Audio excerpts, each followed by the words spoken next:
Now that we have downloaded and installed the software development kit from Android and downloaded the API 16 aka Jelly Bean platform, SDK, tools and images to our hard drive and our machine, we are ready to prepare the first work environment that we'll use when we actually produce code and as an Android app. And that environment will be an emulator. So why do we need an emulator? Well, because we won't ask you during this course to purchase an actual smartphone or tablet that runs Android, because that's an investment. Rather, we'll use an emulator which is free and almost reproduces what our physical device will do for you. So it'll be a good test bed to work everything you need to do for the course. In order to do that, what we'll do is go look for the files that were installed when we ran the demo on the previous video. If you remember, I went to the public folder and I set up a testbed folder, which was an option. You had the choice of going with the default, which would have installed everything on the C drive and under program files.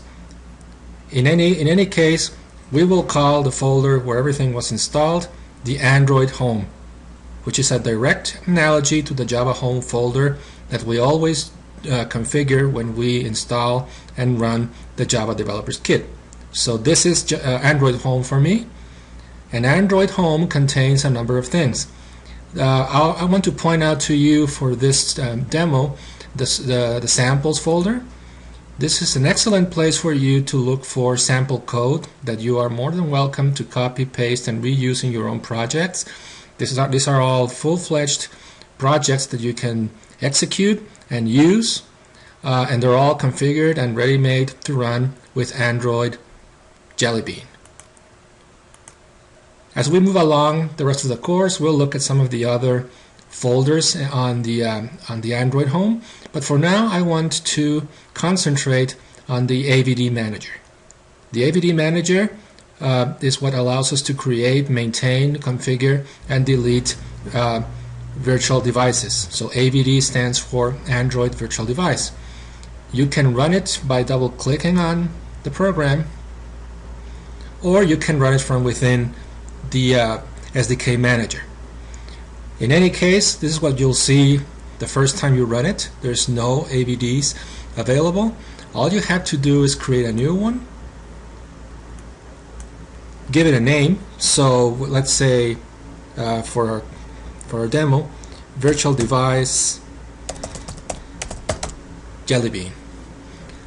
Just as if you were in a retail store purchasing a real smartphone, you want to see that it runs Jelly Bean. So once you have more API levels installed, you have a choice. For now, just pick up the one you see by default, and then you want to see what CPU is it going to run with. Say it's an ARM CPU, and you're purchasing a device that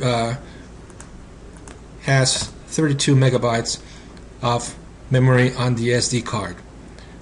Keep the rest of the options as defaults. All you need to do now is create the AVD, and there you go.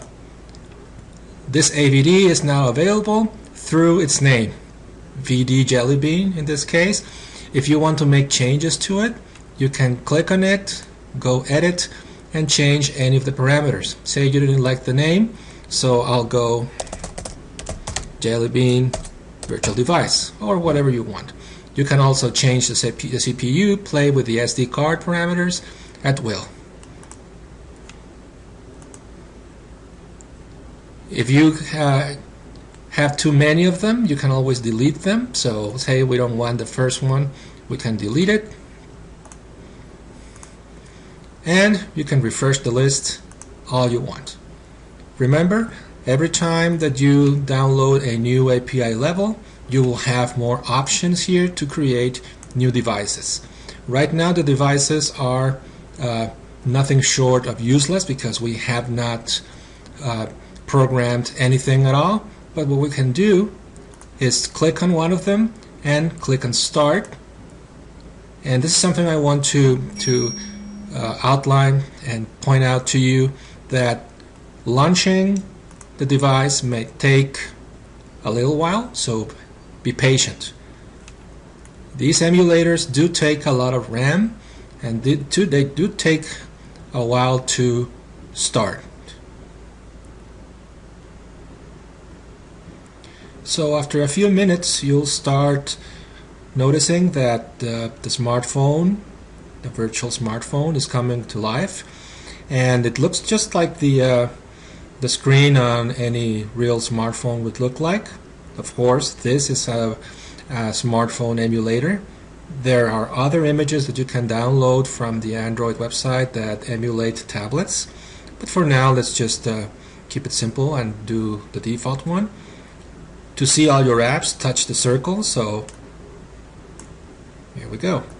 Again, you have to be patient. This takes a little while to get started. It may run slowly, especially if you have a machine with a little RAM on it. A 3 GB machine may run slowly. A 4 GB machine may be a little bit better. And from now on, well, all you need to do is play with it, just like you would play with a physical device. You have all the keys here in a keyboard fashion, so you can go home, you can go to the menu, you have your apps. Notice that all the apps that you have available on a smartphone are also available here. So go explore the emulator, play with it. You'll find out that you can do most of the standard things that you can do, like setting up appointments, making a phone call, which will be a virtual phone call, for example, setting up your contacts, and things of that nature. Play with it, and once again, any questions, feel free to contact me. That finishes this video, and after this one we'll move to the development part using Eclipse.